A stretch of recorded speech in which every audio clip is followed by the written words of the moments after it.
As I polished the silver trays in the Medici palace, I never imagined that I, a simple servant born to peasants, would witness the transformation of Florence into the cradle of rebirth we now call the Renaissance.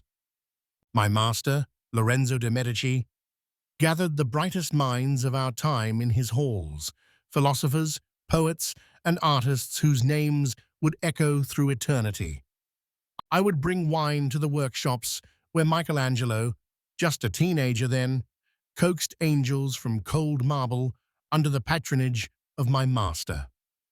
On Sundays, I would attend Mass at the Duomo, its magnificent dome, engineered by Brunelleschi, where I'd see both nobles and commoners united under God, though divided by the invisible lines of status and wealth.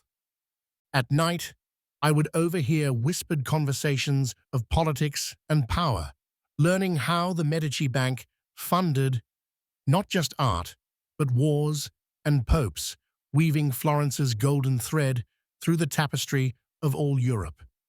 In the markets, I witnessed how Florence flourished under Medici rule.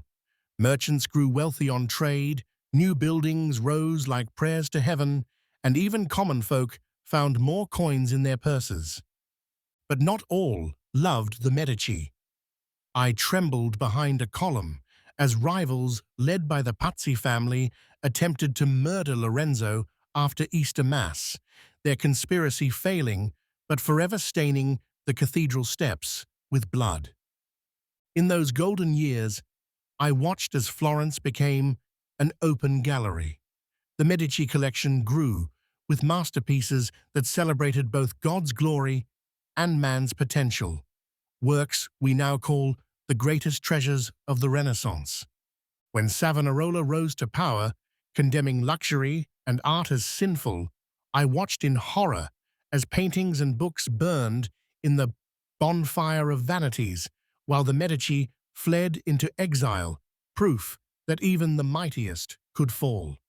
Years later, when the Medici returned to power, I had saved enough to open a modest bookshop, my own small Renaissance, made possible by the seeds of learning and ambition I had gathered while serving in the shadow of giants.